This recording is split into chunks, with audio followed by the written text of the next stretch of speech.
सानिका, आज मी तुझी वहिनी असं समजून नाही, तर तुझी कॉलेजमधली जीवाभावाची मैत्रीण, जिच्याशी तू सगळं शेअर करायचीस ती श्रावणी आहे असं समजून बोल.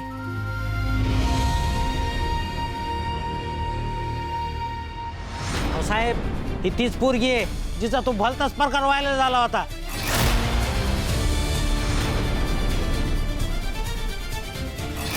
Okay miss Sanika ji, let me clear you one thing.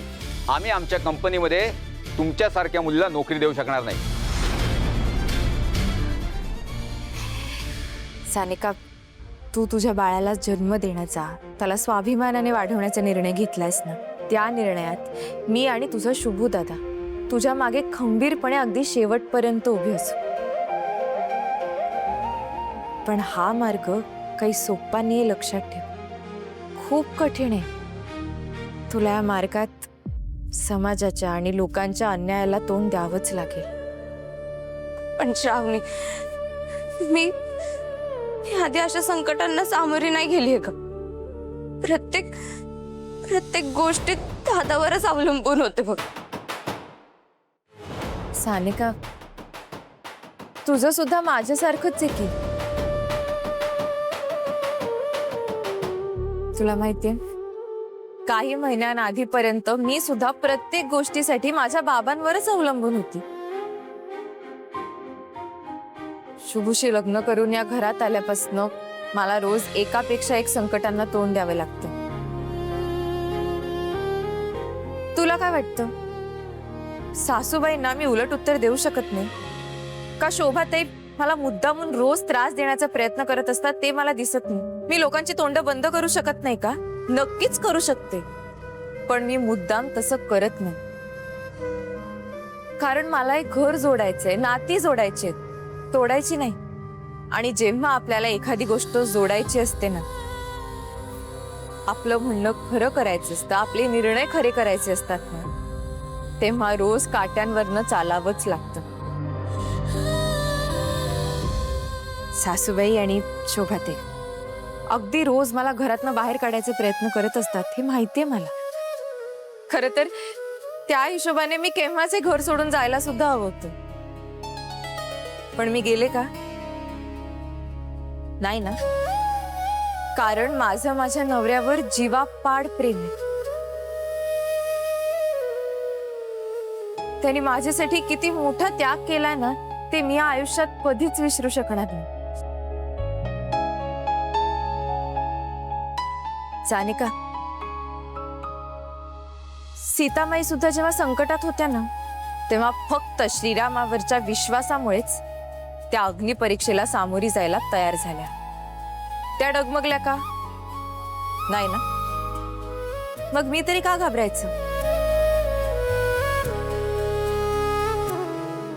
मी ठरवलंय, मी शेवटपर्यंत लढणार.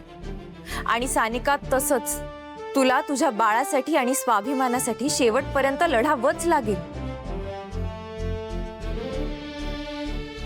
सानिका, जेव्हा एखादा माणूस संकटात अडकल्यावर हतबल होऊन रडत बसतो ना ग, तेव्हा लोक त्याच्यावर आणखीन दगड मारतात. त्यामुळे आता बास, आता ह्या पुढे तू रडायचं नाहीस. हे बघ, नोकरी तुला आज ना उद्या नक्की मिळेल, पण समाजाशी दोन हात करायची हिंमत तुला तुझ्या मनात ठेवावीच लागेल. श्रावणी,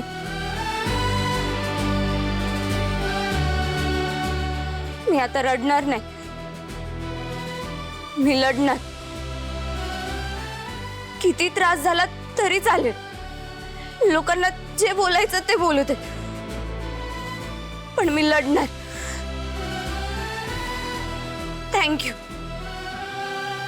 थँक्यू सो मच.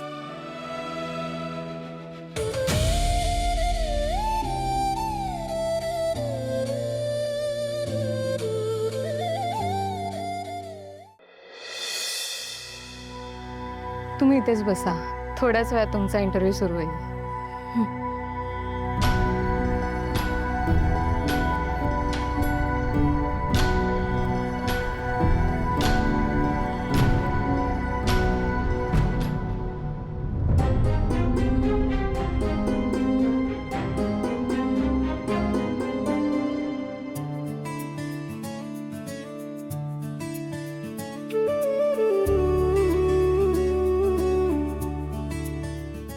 घे.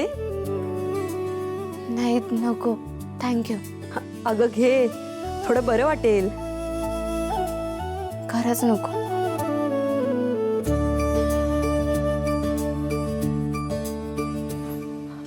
अगं घाबरू नकोस. नर्वस झालीयस? पहिलाच इंटरव्ह्यू आहे का तुझा? हो. आतमध्ये काय काय प्रश्न विचारतात? काय विचारणार? हेच की घरी कोण असतं, लग्न झालंय का, नवरा काय करतो, बाळाचं प्लॅनिंग कधी करताय. साधारण मुलींना हेच प्रश्न विचारतात.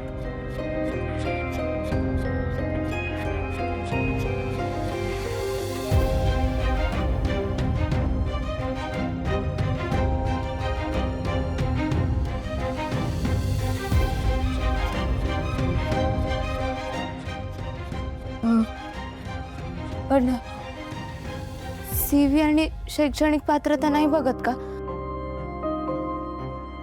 पहिलाच चान्स आहे का? हो. लव्ह मॅरेज की अरेंज मॅरेज?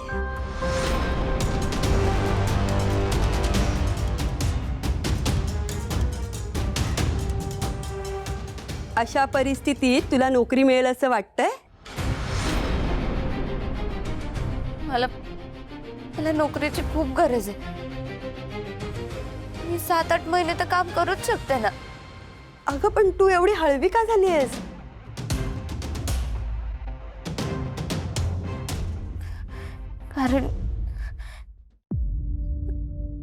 कारण माझ्या प्रियकराने माझा विश्वासघात केलाय. फसवले त्याने मला. पण हे मॅनेजमेंटला कळलं तर?